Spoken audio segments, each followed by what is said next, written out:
Constitution లో వెసులుబాటు ఉంది. రాష్ట్రాలని విడగొట్టడం, రాష్ట్రాలని కలపడం అనేది కాన్స్టిట్యూషన్ రైట్. కానీ ఎలా ఉండాలనేది ప్రజామోదం, ప్రజలు దానికి సంబంధించిన అంశం. ఇక్కడ అట్లాంటి పరిస్థితిలో ఒక రాష్ట్ర రాజధానిగా ఇది శాశ్వతం అని తీర్మానం చేయగలరా? ఇక్కడ మన జరిగిన పరిణామం కూడా చూద్దాం. జగన్మోహన్ రెడ్డి గారు 3 క్యాపిటల్ ఫార్ములా తీసుకొచ్చారు. తీసుకొచ్చినప్పుడు ఆంధ్రప్రదేశ్ హైకోర్టు తిరస్కరించింది. ఏ లెవెల్ తిరస్కరించింది? అసలు ఆంధ్రప్రదేశ్ అసెంబ్లీలో తదుపరి చట్టం చేయడానికి కూడా వీల్లేదని తీర్పుంది. రాజధాని మార్పు సమితిలు. మనకు శాశ్వత రాజధాని అమరావతి ఏదో మళ్ళీ ఎందుకు డౌట్ వస్తుంది మనకు? ఆంధ్రప్రదేశ్ హైకోర్టు జగన్మోహన్ రెడ్డి అధికారంలో ఉన్నప్పుడు ఆయన 3 రాజధానుల బిల్లు వెనక్కి తీసుకొని మళ్ళీ సమగ్రమైన బిల్లుతో ముందుకు వస్తామని చెప్పాడు. 3 రాజధానుల బిల్లు ఉపసంహరించుకున్నా కూడా ఆంధ్రప్రదేశ్ హైకోర్టు మళ్ళీ దీనిపైన ఆంధ్రప్రదేశ్ అసెంబ్లీ తీర్మానం చేయడానికి లేదు, రాజధాని మార్పులకు సంబంధించి ఒక తీర్పు ఇచ్చింది ఆంధ్రప్రదేశ్ హైకోర్టు. అంటే అర్థం అమరావతి రాజధాని కదా, మళ్ళీ ఎందుకు శాశ్వత భయం వస్తుంది? ఎందుకు మళ్ళీ రాజధాని తీర్మానాలు? ఇది గందరగోళం. ఒకటి ఫస్ట్ ఏంటంటే జగన్మోహన్ రెడ్డి గారి ప్రభుత్వం 3 రాజధానుల కాన్సెప్ట్ తెచ్చినప్పుడు అమరావతి రైతులు జాయింట్ యాక్షన్ కమిటీ కోర్టు మెట్లెక్కింది. రాష్ట్రానికి దేశానికి కూడా వాళ్ళు నోటీస్ ఇచ్చారు. ఈ సందర్భంగా కేంద్ర ప్రభుత్వం వేసిన అఫిడేట్ ఒకసారి చూడండి. ఆంధ్రప్రదేశ్ హైకోర్టులో 2 అఫిడేట్లు దాఖలు చేశారు. ఇదే ఇష్యూ పైన కేంద్ర ప్రభుత్వం ఇప్పుడు స్పెషల్ పిటిషన్ జరుగుతా ఉంది, దానిపైన ఒక అఫిడేట్ దాఖలు చేసింది కేంద్ర ప్రభుత్వం. వాళ్ళు చెప్పిన ఆసక్తికరమైన అంశాలు చూడాలి.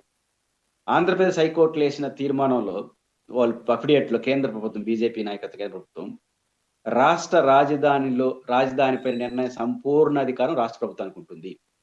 ఈ విషయంలో కేంద్రం జోక్యం సంబంధం లేదు, ఈ విషయంలో కోర్టులకు కూడా సంబంధం లేని విషయం అని చెప్పింది. నిర్ణయించాల్సిన అసెంబ్లీ వాళ్ళు నిర్ణయించుకుంటారు. అంటే రాష్ట్ర రాజధాని అనేది పూర్తిగా రాష్ట్ర ప్రభుత్వ సబ్జెక్టు. ఇది కేంద్ర ప్రభుత్వం అఫిడేట్ దాఖలు చేసింది. ఇంకొక అఫిడేట్ ఢిల్లీలో దాఖలు చేసింది, అది ఇంకా ఆసక్తికరంగా ఉంది. 2014-15 ఆ ప్రాంతంలో ఆంధ్రప్రదేశ్ ప్రభుత్వం మా రాజధాని అమరావతిని ఒక తీర్మానం చేసి పంపింది, దాన్ని మేము నోట్ చేసుకున్నాం. తర్వాత జగన్మోహన్ రెడ్డి అధికారంలోకి వచ్చిన తర్వాత 2000 బహుశా ఆ ప్రాంతంలో అనుకుంటాను కదా, 2019 డిసెంబర్ ఒక తీర్మానం చేసింది 3 క్యాపిటల్. ఆ కాపీ మా దగ్గర ఉంది, దాన్ని కూడా నోట్ చేసుకున్నాం. ఇంకేదైనా ఫర్దర్ సమాచారం వస్తే మీకు చెప్తాం. ఇది సుప్రీంకోర్టు చెప్పింది కేంద్ర ప్రభుత్వం. వాళ్ళు పంపించారు, నోట్ చేసుకున్నాం. ఈ నోటు పంపించాడు, నోట్ చేసుకున్నాం. ఇంతకు మించి మా దగ్గర ఏమీ లేదు. ఇంకేదైనా సమాచారం అదనంగా వస్తే మళ్ళీ మీ కోర్టుకు చెప్తామని చెప్పింది. అంటే అర్థం ఏంటి? కేంద్ర ప్రభుత్వ పాత్ర, ఆయా రాష్ట్ర ప్రభుత్వాలు రాజధాని పైన ఒక సావధాన తీర్మానాన్ని పంపిస్తే దాన్ని అంగీకరించి దాన్ని గెజెట్ చేయడం కేంద్ర ప్రభుత్వ పని. ఆ రోజు ఇది రాజధానిగా ఉంటుంది. కొత్త ప్రభుత్వం వచ్చి రాజధాని మార్చుకుంది అనుకోండి, అనివార్యంగా కేంద్ర ప్రభుత్వం అంగీకరించక తప్పదు, కొంచెం అటు ఇటుగా.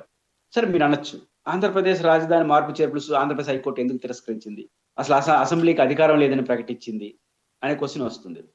ఇది ఇక్కడ పాయింట్లు ఏంటంటే ఆంధ్రప్రదేశ్ జగన్మోహన్ ప్రభుత్వం టెక్నికల్ గా ఒక తప్పు చేసింది. ఆ తప్పు ఏంటంటే రాజధానిలో రైతులు 33,000 ఎకరాలు భూములు ఇచ్చారు. భూములు ఇచ్చిన రైతులతో సిఆర్డిఏ పేరుతో ఆంధ్రప్రదేశ్ ప్రభుత్వం ఒక ఒప్పందం చేసుకుంది.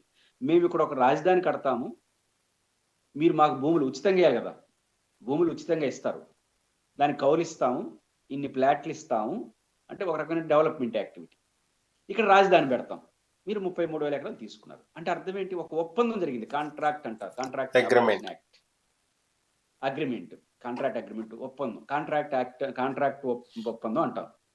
అంటే ఈ అమరావతి రైతులకు రాష్ట్ర ప్రభుత్వం రూపొందించినట్టు సిఆర్డిఏ క్యాపిటల్ రీజనల్ అథారిటీకి ఒక ఒప్పందం కుదిరింది. అదేంటంటే ఇక్కడ ఒక రాజధాని నిర్మిస్తాము, ఆ రాజధానిలో మీరు భూములు ఇచ్చిన దానికి రిటర్న్ ప్లాట్లు ఇస్తాము.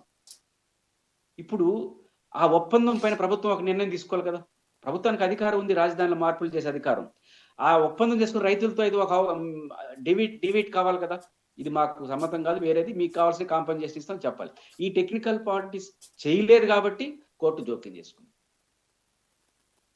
ఒప్పందం జరిగింది. ఇక్కడ ఒక 33,000 మంది 10,000 మంది రైతులకు లేదా 30,000 మంది రైతులకు ఒప్పందం కుదిరింది. ఇక్కడ ఒక రాజధాని నిర్మిస్తాను, దాన్ని చాల్చకుండా నేను పోతానంటే వాళ్ళు ఏం కావాలి? ఈ పాయింట్ ఆఫ్ వ్యూలో కోర్టు జోక్యం చేసుకుంది. అంతకుమించి మీరు పెట్టడానికి వీల్లేదని లేదు. రాజ్యాంగంలో ఏముంది? క్యాపిటల్ పైన ఒక ఇతిమిద్దమైన అభిప్రాయం లేదండి. చాలా మంది క్యాపిటల్ పైన రకరకాలడు. మనకు 3 పద్ధతులు, మన 3 అధికారులు ఉంటాయి. కేంద్ర ప్రభుత్వ జాబితాలు, కేంద్ర జాబితా, రాష్ట్ర జాబితా, ఉమ్మడి జాబితా. కేంద్ర జాబితా పైన సంపూర్ణ అధికారం కేంద్రానికి, రాష్ట్ర జాబితా పైన రాష్ట్ర ప్రభుత్వానికి, ఉమ్మడి జాబితా పైన రాష్ట్రం మరియు కేంద్రానికి ఉంటుంది. ఫైనల్ డెసిషన్ కేంద్రాన్ని. ఇక్కడ రాష్ట్ర పరిపాలన కేంద్రం, రాష్ట్ర పరిపాలన, సాధారణ పరిపాలన రాష్ట్ర ప్రభుత్వం అని చెప్పేసింది కాన్స్టిట్యూషన్. కాబట్టి పరిపాలన అంటే ఏంటి? పరిపాలన కేంద్రం. అసలు రాజధాని అనే సబ్జెక్ట్ రాజ్యాంగంలో లేదు. ఇది ఎవరు చెప్పారు?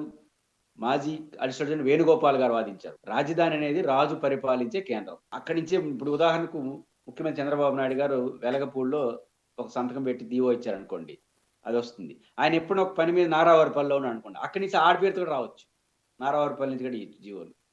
అంటే రాజధాని అనేది రాజు పరిపాలించే కేంద్రం. కాబట్టి ఇక్కడ రాజధాని శాశ్వతం అనే పదం వీళ్ళు వాడతారా లేదా, అసెంబ్లీ ఏమి తీర్మానిస్తుంది అనేది చూడాల్సి ఉంది.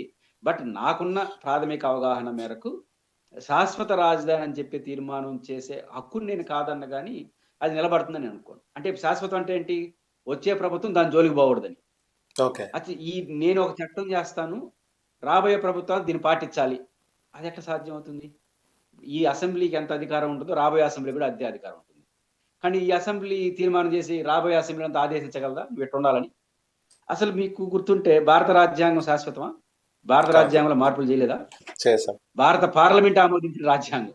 కాబట్టి ఈ సవరణలు చేసే అధికారం ఎన్నికైన సభకు ఉంటుంది, మార్పులు చేసే అధికారం ఉంటుంది. ఆ మార్పులు కరెక్టా తప్ప ఏకీభవిస్తామా, ఈ రాష్ట్రానికి మంచిదా కాదా డిబేటబుల్. బట్ మేము ఇప్పుడు మళ్ళీ జగన్ వస్తే 3 రాజధానులు చేస్తాడేమో అని భయపడి శాశ్వత రాజధాని తీర్మానం చేసేస్తానంటే ఎట్లా సాధ్యం అవుతుంది?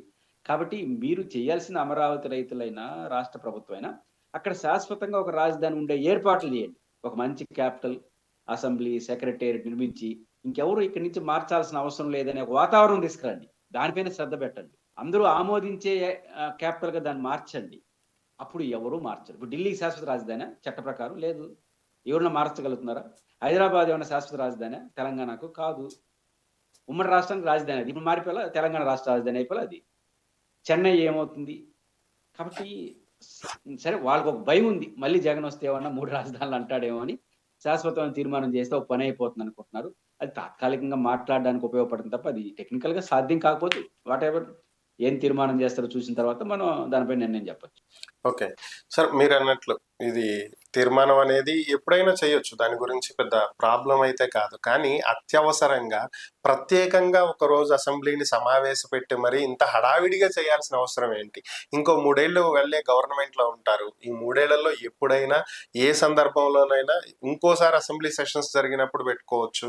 పార్లమెంట్ సెషన్స్ కూడా రెగ్యులర్ గా జరుగుతూనే ఉంటాయి. కానీ ఈ బడ్జెట్ సమావేశాల్లో ఇప్పుడే ఆమోదం పొందించాలనేటువంటి ప్రయత్నానికి ప్రత్యేక కారణాలు ఏమైనా ఉండి ఉండొచ్చా? నాకు అర్థం కాంటే ఏంటంటే ప్రత్యేక సమావేశాలు ఎందుకు? మన జరిగిన బడ్జెట్ సమావేశాలు ఆమోదించేసి ఉండొచ్చు కదా, దానికి ఏం చర్చించాల్సిన అవసరం లేదు. పైవిచ్చు ఎట్లా జగన్మోహన్ రెడ్డి గారు ప్రతిపక్షం అసలు రాదు, అసెంబ్లీకే రాదు, మొత్తం మీ ముగ్గురే ఉంటారు. చంద్రబాబు నాయుడు ఇది శాశ్వత రాజధానిగా ఉంటుందని మీరు ఒక తీర్మానం పెడితే అందరూ ఆమోదిస్తారు. ఒక తీర్మానం కాపీ ఢిల్లీ పంపించవచ్చు.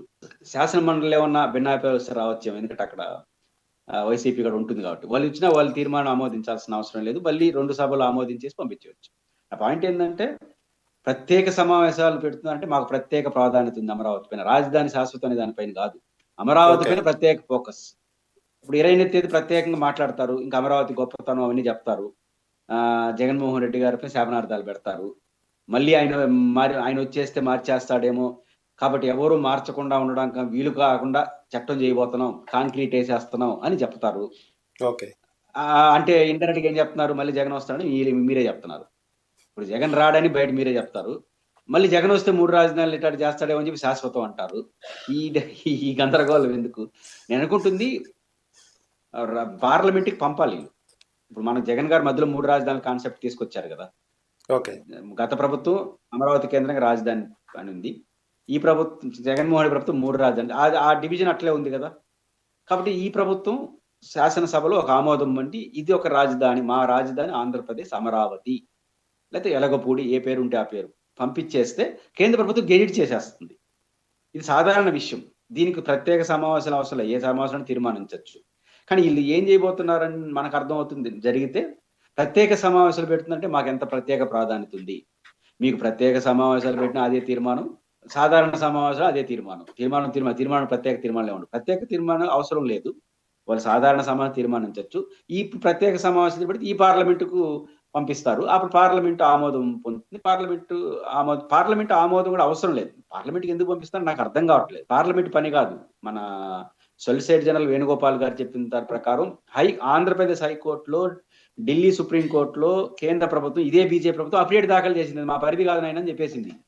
కేంద్రాన్ని జోక్యం చేసుకోమని వీళ్ళు పెడితే అమరావతి రైతులు అది మా పని కాదు, ఆంధ్రప్రదేశ్ ప్రభుత్వం పని అని చెప్పింది. ఇప్పుడు వాళ్ళ పని ఎట్ట అయిపోతుంది అది? కానీ భారత Yes. పార్లమెంట్ ఎట్టా ఆమోదిస్తుంది ఒక రాష్ట్ర రాజధానిని? ఒక విడిపోయినప్పుడు ఇప్పుడు ఉదాహరణకు హైదరాబాద్ ఉంది, హైదరాబాద్ రాష్ట్ర రాజధాని విడిపోయింది కాబట్టి 10 years పాటు మీరు ఉండొచ్చని ఒక తీర్మానం చేసింది. అంతే తప్ప భారత పార్లమెంట్ ప్రత్యేక అధికారాలు ఏమి ఉండవు.